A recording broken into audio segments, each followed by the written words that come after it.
So we've got two great speakers here. I'm going to let Greg start first. They're each going to speak for about 15 minutes or so, and then we'll go to Q&A. My Attorney General from the state of Indiana, Greg Zoeller. Gary. Well, thank you, Gary. And just to reiterate, I often claim that I'm not a politician. Those who remembered when I was the political director to the Vice President of the United States kind of out me every once in a while. But when I was running for re-election this past year, I sometimes denied that I ever went to Washington. But I cover myself by explaining that when I first went to Washington with a young senator named Dan Quayle, this was at the beginning of the Reagan Revolution, and Reagan talked about killing the beast. So I was attracted for the very same reasons that a lot of you may have an interest in, a renewed interest in federalism, and not just to complain about the federal government, which I think everyone can agree that it's broken. And I find a common belief among Democrats as well as Republicans that Washington is broken. But rather than just exercise our animus with the federal government, what I'd like to focus on a bit today is what states can actually do. So it starts off with, let's see, I have a little bit of a PowerPoint. But after talking to a number of people, I usually I'll skip over some of it because, frankly, I've never addressed a public audience with this subject. It's really meant for state legislators. Again, they're my clients. I try to provide them with, let's say, my best counsel. They don't have to listen, but I do have to defend their actions, so I like to talk to them before they act. But this is the first time I've ever address this subject in, let's say, a non-legislative.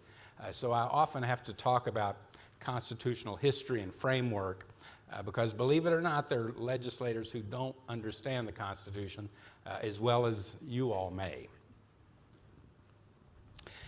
So I'll start with this concept that the founders' wisdom and the early focus on federalism was really an opportunity for the founders to pit the states against one another in what was considered competitive federalism. So the federal government was never supposed to dictate to the states. The states were meant to compete with one another, the best ideas, the best opportunities for citizens to expand their economic horizons. So the competitive federalism, in fact, this last discussion really talks a little about whether we want the federal government to set standards or whether we really want the states to compete with one another to show who's best. But the whole structure is meant to help focus on that. In Indiana and most states, the attorneys have a program that we call We the People. It's usually set in some grade schools, but mostly high schools. And I always ask the question of high school students that are part of the We the People study of the Constitution, who is it in our constitutional structure that the framers wanted to have as the check against the federal government? You have the three branches, there's internal checks, but who is it that is supposed to check the federal government? Well, those who study it as high school students all get it right. I'm sure you all would all understand it, but I think we've lost track of that sense to the point where, think of it this way. The next time you find yourself getting all upset and mad about Washington, you may be in a room of someone who's running for Congress or the Senate. You may be in the room with people who want to raise money to influence who's going to represent us. But all of that is really, in some respects, misplaced because the framers never intended that Congress and the three branches would check itself. It's really the state's role to provide the check to keep the federal government in balance. So one of the reasons that I don't go out and publicly talk about this is because my legislators are not all that anxious to have people who are mad at Washington to come back to them and say, what are you doing about the runaway train in Washington? So I'm only testing this out a little bit here, but so I'll skip a couple of slides. Let's see some of the history that deals with the expansion of commerce. I do think it's relevant to say that the expansion of the federal government with the development of commerce, transportation, communication, all those systems are really essential. So we couldn't have just kept things the way they were before the advent of some of this, and I think the growth of the federal government in some respects was necessitated by the advancements of commerce and communication. So it's not all bad. We couldn't have gone back to exactly the way things were. A little bit more of the history. I call it the states' rights and the states' wrongs. You go back through the history of the Civil War, the states' let's say, overexuberance in a couple of issues, as well as the areas of the early 60s with civil rights. The states have actually done some damage to their own authority. So not only did the federal government really require to get bigger, but in some respects I think the states have damaged themselves. In a political context, I always talk about state sovereignty.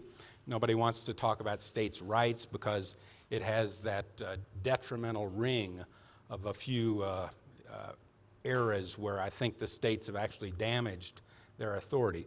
You put both of those together, and now you have this problem where we don't have the same type of federalism and the robust back and forth between states that the framers anticipated. So I usually explain the difference between what was really meant in this competitive federalism. The states were meant to compete to show that they were the places that you wanted to open up a business, that we were the ones who had the right kind of education. We were the ones that you wanted to move to, and we competed with each other. The federal government was meant to keep us from hurting other states in order to become better. So you're able to do anything within your sovereignty to advance your own cause. You're not allowed to reach across to your neighboring state, try to hurt them to make you look better. So it was a pretty simple thing. And I think what we've gone to is we've lost this competitive federalism and now what I like to call co-optive federalism. So the states didn't raise their own money. We allow Congress to raise the money. They give it back to us, and we accept it with certain, let's call it strings attached. So we're no longer competing. We've been co-opted out of that competition, and now we essentially take the federal money and we have to do what they say. So this next slide, talking about Washington Unleashed, I usually give some credit that the years I worked in the Senate and then in the White House, most of the ideas in Washington really come from probably well-intended people. So you can always look at the results and claim that they had meant to create the problems, but frankly, I think it's usually a question of unintended consequences. All of the Great Society things, all of the entitlements, they were all well-intended. I don't really believe there was an intention to have people dependent upon the government. That's the result, but I usually like to give the men and women who serve us in Washington at least the benefit of the doubt that they intended to do things that were of benefit, but frankly, the unintended consequences are what we're having to live with.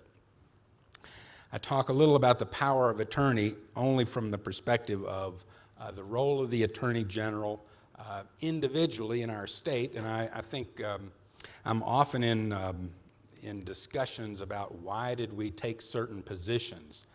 But you can really look at the role of the Attorney General in any state and hold it up against the oath of the attorney to serve your client. People don't elect me to make the policies. I don't pick and choose what I'm going to defend. I'm going to defend the authority of my state in every circumstance. They always have the authority unless the courts say we don't. I'll always defend the actions of those men and women who are elected by the people of Indiana to make the policy.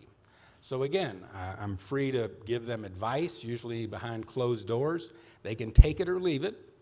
They're free to have a good bill. They're free to make mistakes.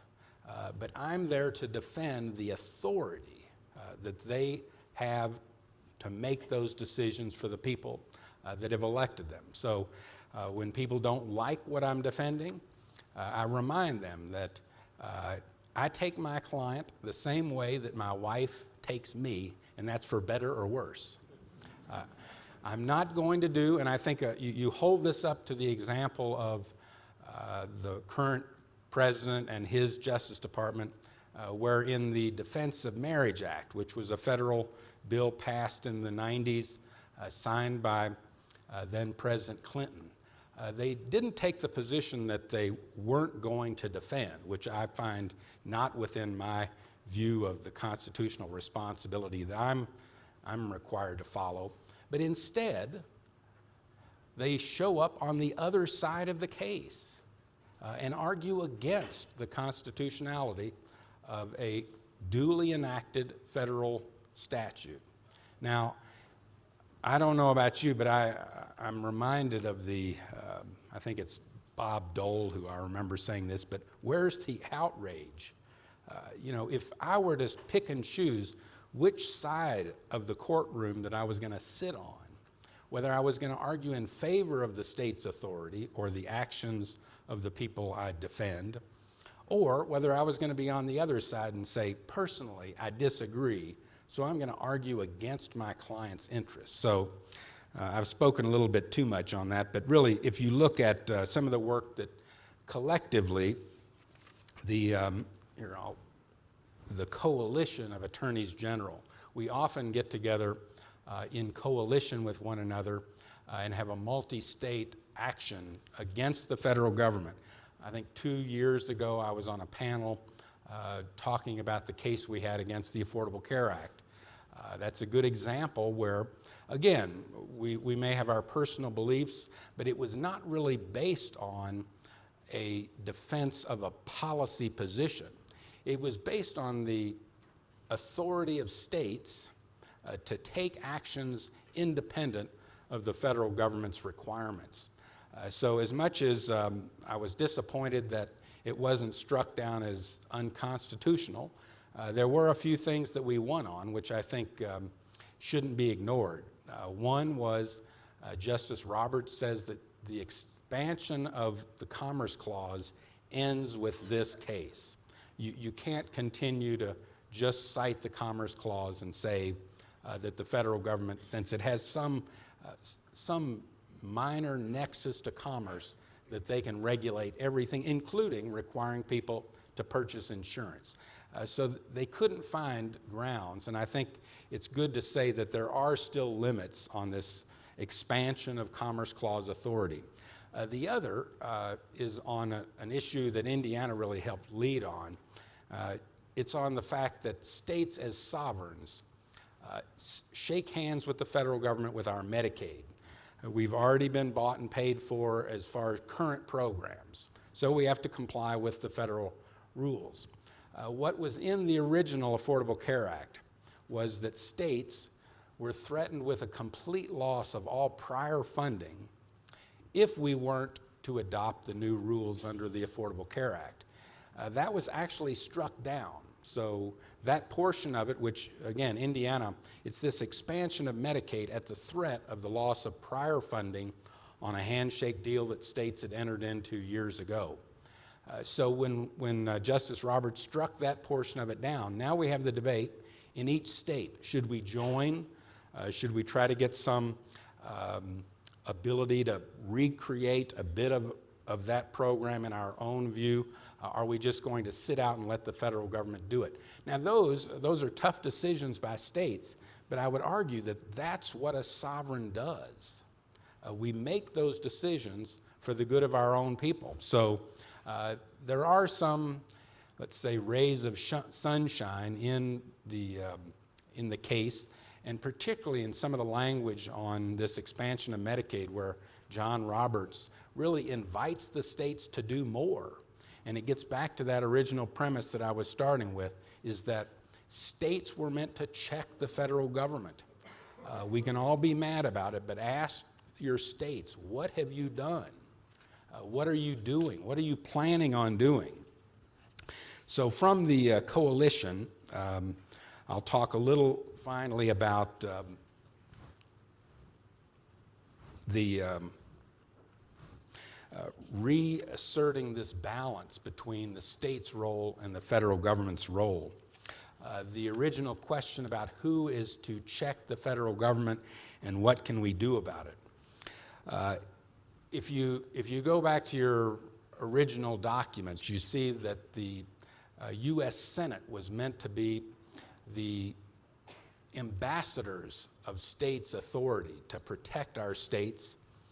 We can all complain that after the 17th Amendment, we no longer have state sovereignty. We can lash out at Washington. But what I'm here to suggest, and this is what I usually talk to legislators about. In fact, if people from other states are interested, I have gone to a number of other states and talked to their legislature about this. So pretend that you are your state's legislature for just a moment. Now, I speak to both the Democrat caucus and the Republican caucus, so this is not a partisan argument. This is called how do states reassert some proper constitutional role in our structure so that we can, and this is the final slide, so we can save Washington from itself. We can all talk about electing someone to go out and fix it. Frankly, the answers are going to come from states. So what is it as state legislators that you can do? Well, here's the quick answer, and this is my own legislature. They're all a little nervous that this may not go over everywhere, so they call it the Zoeller proposal, so that I either take any credit or all the blame for this, so no one's quite willing to own it. But here's the Zoeller proposal. The 17th Amendment. It is what it is. Somebody else can lead the fight to repeal it. But in the meantime, you have to recognize that it requires that each of our states elect our U.S. Senate, our senator, by a popular election from the people. Now, you can argue that that was how we broke the system. But as legislators, I would tell you that that part of it is the general election only. You have the authority as legislators defending our sovereignty and in saving Washington from itself to do one simple thing. Look at the way each state has created its own process by which the parties nominate the candidates for the Senate. In Indiana, we have a primary election. Last year, in 2012, 14% of the electorate came out and voted in our primaries. Not exactly the biggest representation of what I think is the people's need for a senator. We also had an incredible amount of money under the constitutional decision in Citizens United coming from outside that spent, I think it was $11 million on TV ads to influence those 14% on who was going to be the nominees from the primary. Well, you as legislators need to take responsibility for that process. Some states have a caucus where they get together and they nominate. Others still have it at a convention. But it's the legislature that dictates the means by which we're going to have the nominees of the two parties, in some cases more, that go before the ballot, and under the 17th Amendment, the people will choose. But as legislators, when you look in the mirror and take responsibility for this process, which has been broken by the 17th Amendment, you can deal yourself back into the game by not allowing other people to make that decision, but to take it upon yourself. I propose that the Republicans and the Democrats in the legislature each caucus among their own rules, and they were the ones, you as legislators, I'll try to keep you in character, but you as legislators need to take the responsibility for picking the candidates of each party that will be elected in the general election. Now, by taking that responsibility back, you do a number of things. We'll pretend like this side is Republicans. To Republicans, I tell you that if you're concerned that Washington has exceeded its authority, that you've looked into the eyes of an unfunded mandate one too many times, if you were the ones nominating your Republican candidate, they would have to come back and confer as if they were ambassadors in the old days and explain to you exactly why they voted for that. Now, you're good legislators if they have to tell you, look, I had to take one for the team. I did it for this reason or that. You're legislators, you may understand that. There's not going to be a 30-second commercial. It's just something between the senator having to explain to his constituency, the same body that our founders hoped would make this decision for the general election. But at least in the primary, we're going to take it away from the 14% and all the outside money, and we're going to re-engage you to decide who's going to be the Republican nominee. All right? I know you don't want to be, but you all are the Democrat legislators. Maybe I'll turn in the back. But this is a nonpartisan argument. But to the Democrats, I make the case that you're all concerned about Citizens United, this huge amount of money that flows into the system that really distorts the views of the populace in your state. And instead, it's the most shrill voices from Washington. The same Washington that you think, as Democrats, most Democrats believe that the Senate is dysfunctional. Our own senator from Indiana, Evan Bayh, when he retired, decided not to run for re-election. He gave a speech about the dysfunctional body in which he served. It no longer functions. It's no longer the great institution of debate. It's no longer that deliberative body that can quell the passions of the other body in the House, the peoples.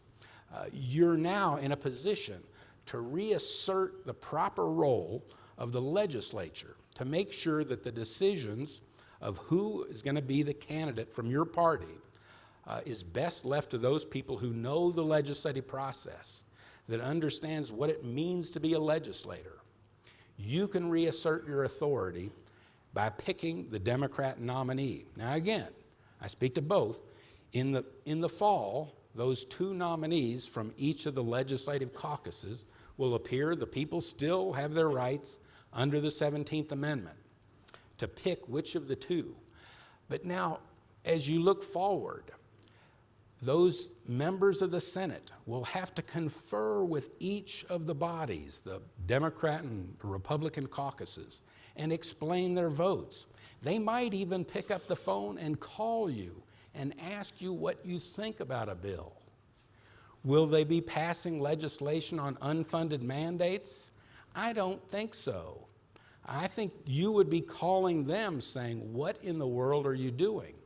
So this has the ability to at least put some of our framers' original intent, to have the sovereignty which is granted the legislative, the executive, and the judicial branch in our states, to have more of a role back into the position of that U.S. Senate, so that we can once again have our ambassadors, 2 from each of our states, regardless of population, represent the sovereignty, so it's not just left to your Attorney General to defend from our state with our back to the wall, constantly being encroached, but have some access into the branch itself in that U.S. Senate. So there is the, for lack of a better term, unless anybody else wants to own it, there is the Zoeller proposal in restoring the checks and balances to our system of federalism, reconnecting state legislatures to their Senate, and in a post-17th Amendment world, restoring some of our framers' views in how this system was to work. So with that, I'll thank you all.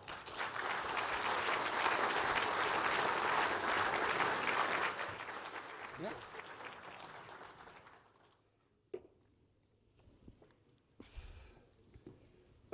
Last night, President Dick Cheney talked about the great legacy of President Ronald Reagan when it comes to national defense. What Ronald Reagan did that made it possible for Dick Cheney and President George W. Bush to do what they did. Well, this is the other side of the story. The side of the story that has not yet been reported until I published my book last month, Sagebrush Rebel, and talked about how Reagan came into office committed to deal with the foreign affairs problem, committed to dealing with the economy, committed to dealing with the energy problem because he all saw them all together. They were all of a piece. We could not deal effectively with Russia and the Middle East unless we had energy. We could not restore our economy unless we had energy. And Reagan knew where to get that energy. He wanted to get it from federal lands. A third of the country is owned by the federal government. Half of it here in Colorado is owned by the federal government. Reagan knew that was the real source for energy and revival in America. And the entire outer continental shelf, 1 billion acres, owned by the federal government. And so Ronald Reagan took on the Greens, took on the people he called environmental extremists or the modern-day Luddites, because he realized that they were stuck in an earlier time. And when you read Sagebrush Rebel, and I hope you will, I hope you'll step out afterwards and get it, and I'd be glad to autograph it for you. You may have some relatives that need educating. Nice Christmas gift.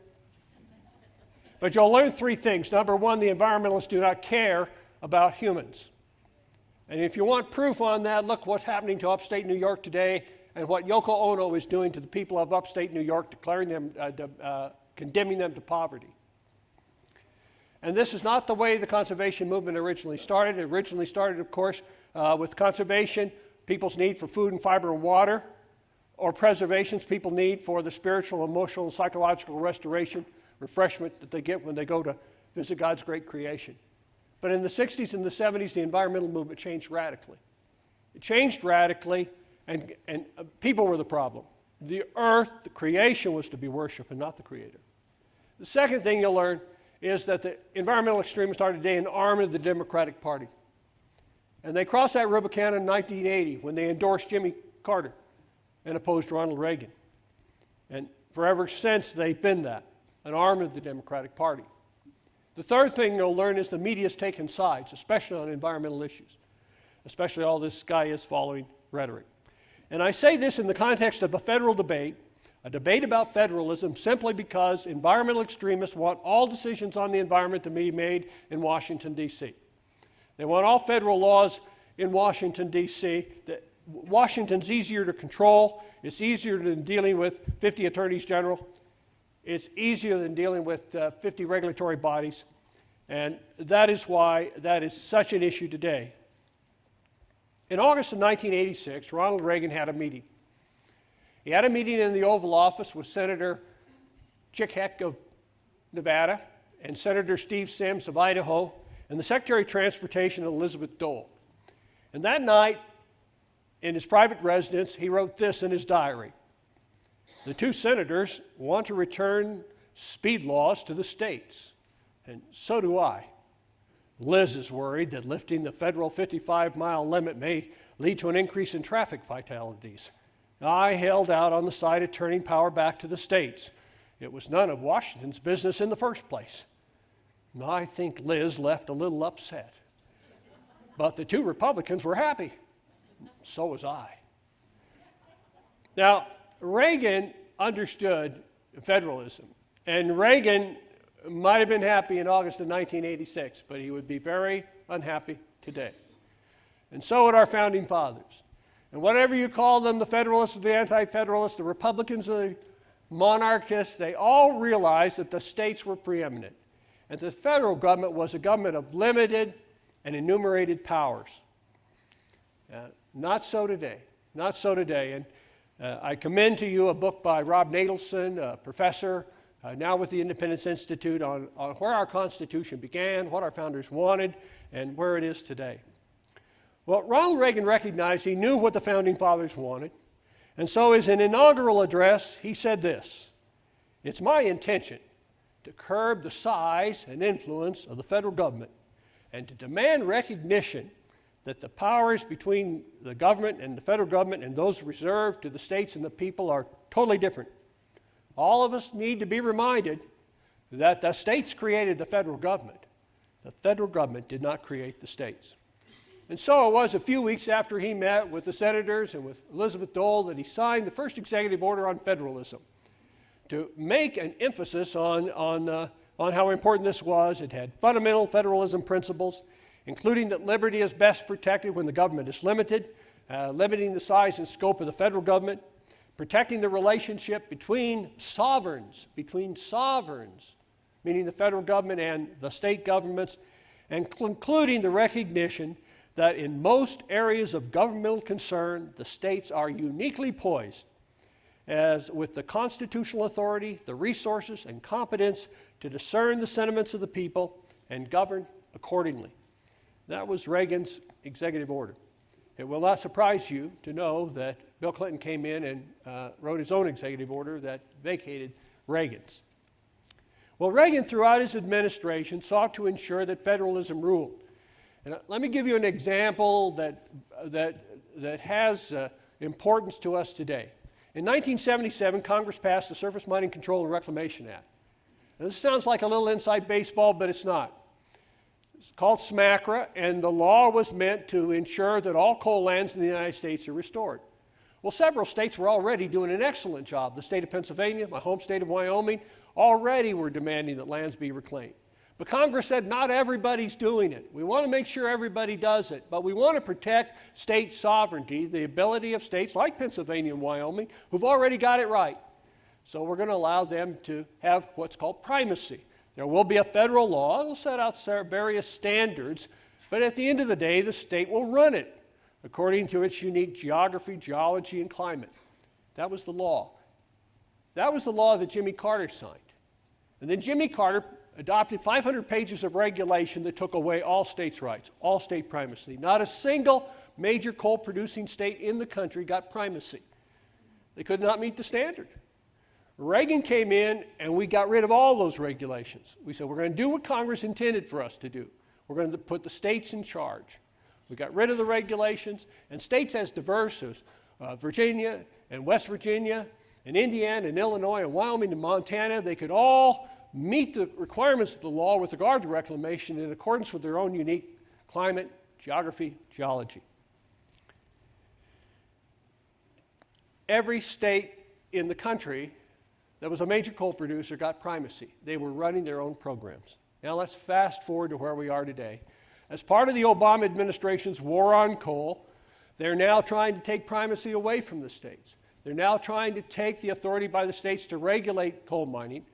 And they now have a regulation, just a single regulation by the Obama administration will cost 220,000 jobs in Appalachia at a cost of $14 to $20 billion in coal production. One regulation. Now, let me make an analogy. Let me make an analogy to SMACRA, the Surface Mining Control and Reclamation Act passed in 1977, and hydraulic fracturing going on today. This has been going on for 60 years. States have been regulating for 60 years. Without a single problem. Now the Fed's government's coming in and is going to say, well, we're going to regulate it. At a cost, according to one study, of $245 million a year. Now states obviously are going to oppose it. There'll be a lawsuit. There'll be scores of lawsuits over it. But why do we need to do that? Clearly we don't. I saw the other day that Secretary of the Interior, Sally Jewell, went to appear before a group of tribal leaders, and she got real emotional over the need to protect tribal sovereignty. So I'm waiting for the day where she gets emotional over protecting state sovereignty. Because that's exactly what's at stake when we talk about this issue of hydraulic fracturing. Well, the Attorney General's already talked about Obamacare. I want to talk about three three issues and then 3 environmental issues. I've covered one already. Let's talk first about illegal immigration. It's a big issue. We're all worried about it. We're all concerned about it. The Supreme Court has said that only the federal government decides who comes into the country, under what circumstance, who may come in, and under what circumstances may they remain. Everything else, state and local government can take action. So it's not surprising to you, it will not surprise you, to know that Arizona was one of the first states to act in 2004. Arizona, harder hit than any other state in the country with regard to illegal immigration, passed Prop 200. It was a ballot initiative. 58% of Arizonans voted for it. 58% approved it. And it said, number one, no public benefits to illegal immigrants. And number two, you need to prove your citizenship before you can vote. Now, with regard to the public benefit issue, we represented Mountain States Legal Foundation, Public Interest Legal Foundation, represented the people who proposed the initiative because we didn't think the governor would defend it. And we were right.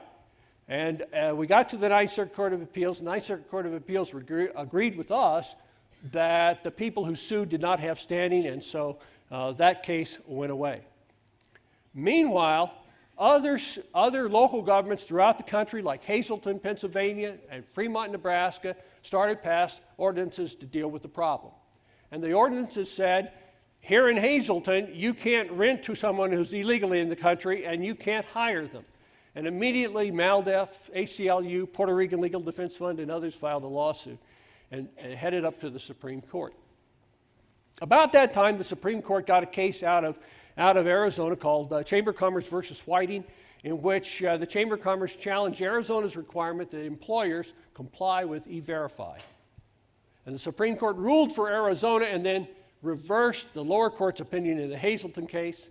In Hazleton, the district court and then the Court of Appeals for the Third Circuit ruled that what Hazleton did was unconstitutional. The Supreme Court overturned that decision.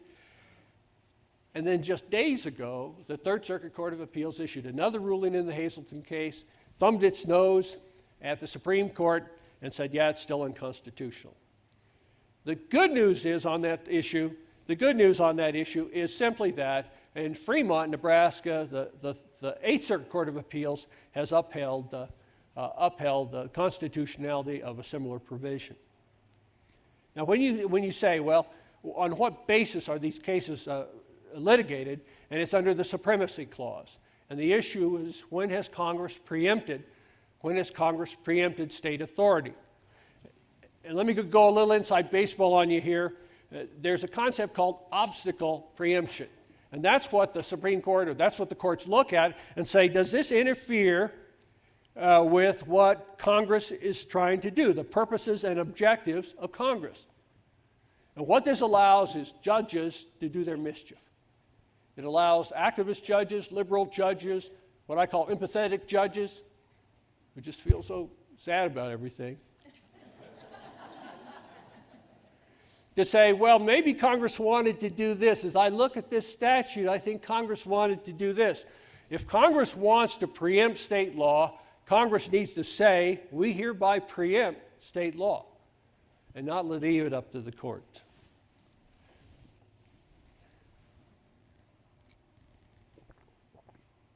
Meanwhile, Arizona went further. They got rid of their bad governor. Their bad governor became Director of Homeland Security. And the new governor came in and passed SB 1070. You'll remember SB 1070 because Eric Holder talked about it and Barack Obama talked about it, how evil it was. Well, it went to the Supreme Court last year, 2012, and the Supreme Court ruled in a decision half for Arizona and half for the federal government. And the mainstream media portrayed this, and you probably read this and believe it, that it was a defeat for Arizona. It was not a defeat for Arizona. Because what Arizona was allowed to do, the heart of the Arizona law that was preserved, was the right of law enforcement to check the immigration status of anybody they arrest, stop, or detain if they have a reasonable suspicion they're in the country illegally. That's exactly what Obama was talking about. Remember, he talked about the Latino man who went out with this little kid to get ice cream? Yeah, he'll be arrested. Right, well, apparently, yes. I guess that'll be okay. The bigger story was what in the Arizona law never made it to the Supreme Court. And let me just give you some examples so you can take back to your legislature and say, why don't you pass this? A law to bar state officials from not enforcing federal law. No more sanctuary cities, at least in Arizona. And I'll tell you this, I've looked for years to find a sanctuary city case that I could sue over. I haven't found a client yet. How about this? A federal government must be told when an illegal immigrant has been convicted of a crime, put in prison, and released from prison. And the purpose of this is because the federal government probably won't pick him up. And the guy will probably do something bad. And we'll get to talk about how the federal government's not doing its job. Bar state officials from not providing information on illegal immigrants to other state officials, and on and on. There's scores of issues there that are worth considering. Let me talk about another issue in this trilogy, and that is protecting the sanctity of the ballot box. I don't think there's anything more important than the ability of state officials to ensure, under federalism, that the ballot box is protected. And I congratulate Indiana and the Attorney General for their victories in fighting on this issue. And so that brings us to the most recent decision by the Supreme Court over Prop 200. Because remember, I talked about Prop 200. It had those two provisions in it. And the second provision was with regard to requiring a proof of citizenship. Justice Scalia issued the decision. Now, I think it would have been better if the media had done a better job on this, but here's the bottom line. Now, here's what happened. Here's an example of federalism, how the Democrats got their way and the Republicans lost. They passed motor voter, and motor voter was balancing. The Democrats got to register anybody anytime they showed up for any kind of aid, and the Republicans got the right to purge. Guess who's purging? Well, unfortunately, the Republicans didn't purge. But under that act, there was also a requirement to use a federal form, and Arizona wanted to piggyback on that form with a demand for citizenship. And at least the way it was done then, Justice Scalia said, no, Arizona cannot do that. But what's fascinating about that opinion is Justice Scalia provided a path for the federal government to do that. And just last week, 3 states, Arizona, Kansas, and Georgia, have filed an application to say, federal government, let us do this. And the way Scalia's got it interpreted is, it's a non-discretionary duty. That means when the states go in and say, you know what, this thing you have in the law that says that people just say, yes, I'm a citizen under penalty of perjury, that's not working for us. Well, then the feds have a non-discretionary duty to allow that to be included. This will be really interesting to watch how it plays out. It's an important issue in federalism. And also, Scalia, in his opinion, held that the Article 1, Section 4, Clause 1, if you've got your pocket constitution, with regard to how elections are held, the federal government can regulate how they're held. Federal government cannot regulate who gets to vote. And that's an important ruling by Justice Scalia. I want to talk quickly about the Voting Rights Act, the Shelby County case. The Shelby County case was a huge decision with regard to state sovereignty, because this idea that you get to run your own elections is part of the Constitution. But the 1965 Voting Rights Act had an extreme situation because of persistent, prolonged, and pernicious discrimination against minorities and their ability to vote.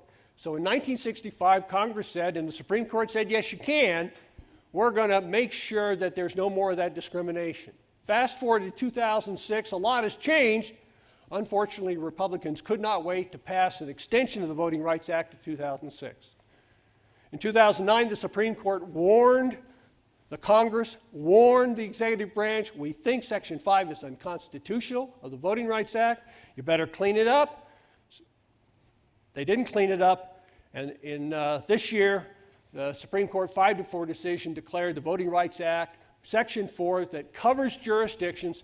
And here's what it says, if you haven't been following the case. If you've been holding elections here at the schoolhouse and you want to move them across the street to the fire station, you can't do it without permission from the Attorney General of the United States, if you're in a covered jurisdiction. large parts of the old Confederacy, of course, but also Alaska and Arizona. And the Supreme Court reversed, and unfortunately, we got some people in Congress, like Sensenbrenner, rushing to rewrite Section 4 so they can put it back in place. Sometimes these Republicans are their own worst enemies. And last week, Attorney General Holder sued with regard to sued Texas in an attempt to apply the law. I've talked about the trilogy. That trilogy, I want to talk about an environmental trilogy and the problems it poses for sovereignty. I've talked about the SMACRA, Surface Mining Control and Reclamation Act, talked briefly about the Clean Water Act. Clean Water Act does not define wetland. It talks about waters of the United States, and the bureaucrats get to decide what's covered. They get to come into your citizens, to you all, in your states, and tell you to shut down activity.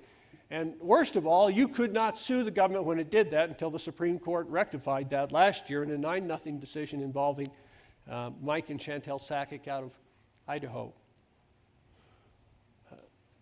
In a concurring opinion, Justice Alito in the case did a shout out to Congress and told Congress, start writing these laws so we understand what you mean. Because they left it up to the bureaucrats. And so often, this is what Congress does. They write these broad laws, and then they leave it up to regulators to do it, and they leave it up to us to go into court to fight for our rights when they overreach. I'll give you another example, and that was the Gun-Free School Act of 1990. Anybody remember that? President George Herman Walker Bush signed a law to 35 states had guns that made laws that made it illegal to have guns on the schoolyard, but the federal government wants to say, oh, us too. So we want to sue over that, and the Supreme Court, in a case called United States v. Lopez, ruled that unconstitutional. I want to talk briefly about the Endangered Species Act. I cover the Endangered Species Act and all the problems in that statute in my book. I urge you to take a look at it. It is a very flawed statute. It has no scientific basis. It's not being applied scientifically. Originally, it was supposed to cover 100 species. We got 1,000 on it now, headed for 2,000 or 3,000. It was supposed to only be on federal lands. Now it's public lands too, coast to coast, border to border. And if it ever affected private property, well, we were supposed to be paid just compensation. Nobody has been paid. There's lots of problems with it, but let me just tell you one. It's unconstitutional. Yeah, thanks so much. It's unconstitutional. And unfortunately, when we go into federal court, we go in on behalf of people who are hurt by the Endangered Species Act. I've yet to go into federal court and have a governor come in and say it's affecting our state and we're against it. I'll give you a good example. The Delta smelt in California drove up unemployment rate in the San Joaquin Valley from 14% to 40% in some communities, and Governor Arnold Schwarzenegger would not lift a finger to get into federal court on behalf of the people of the San Central Valley. 50 mayors wrote to Obama and said, please come to see what your statute's doing to us. And Obama would not Arnold Schwarzenegger would not lift a finger. There was an attempt to go to the U.S. Supreme Court with regard to the Endangered Species Act, a case out of the Fifth Circuit involving the cave snail in Texas. It's only in 2 counties in Texas, and the Fifth Circuit upheld it under an interesting theory I call the Elton John Circle of Life theory, that we're all connected. Let me just close with this, and there's more in this book. I do hope you'll get a copy of it. But Ronald Reagan was faced with a battle by the environmental wackos early on and got bipartisan opposition from something Reagan wanted to do. And Jim Watt was on the receiving end of it, and frankly, Jim Watt thought he had to back down. He went into the Oval Office and said, Mr. President, I got bipartisan opposition on this. I'll probably have to back down. And Reagan said, no way.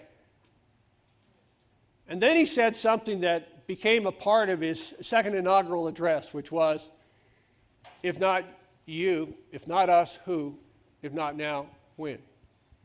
And that's what I'd convey to you with regard to these troubled times. Dick Cheney always says we live in dangerous times, and we do. And we live in perilous times for this republic. But it's going to get worse. It's not going to get better unless we do, frankly, what I do and what all you do. We got to go to court. We got to fight. We got to litigate. We got to get these governors. We got to get these elected officials in Washington, get off their duff, and fight for freedom. Thank you.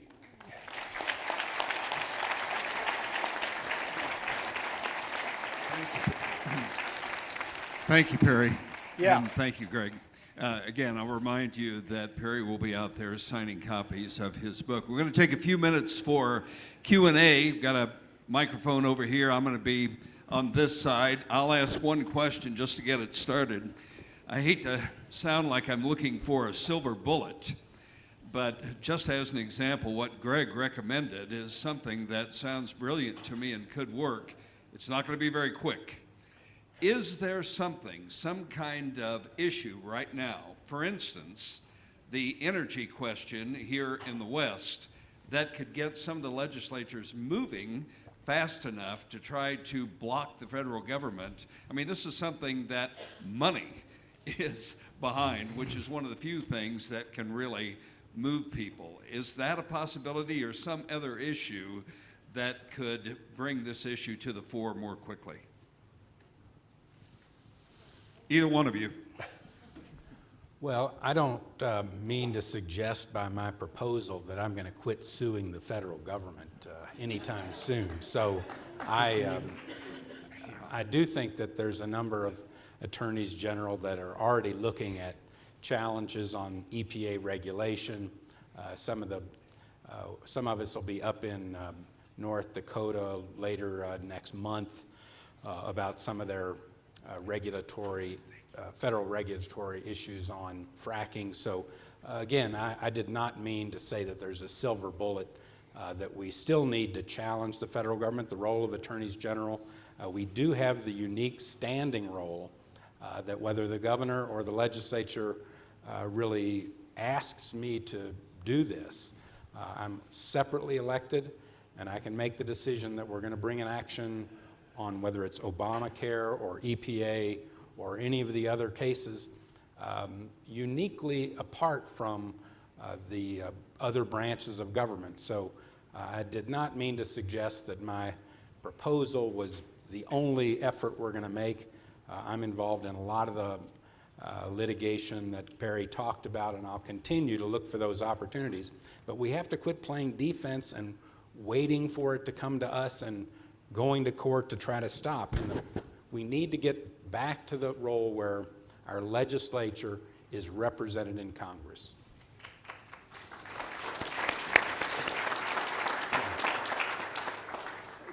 These cases come in a variety of unusual circumstances. There's a case now at the Supreme Court waiting to be argued in November called Bond versus the United States.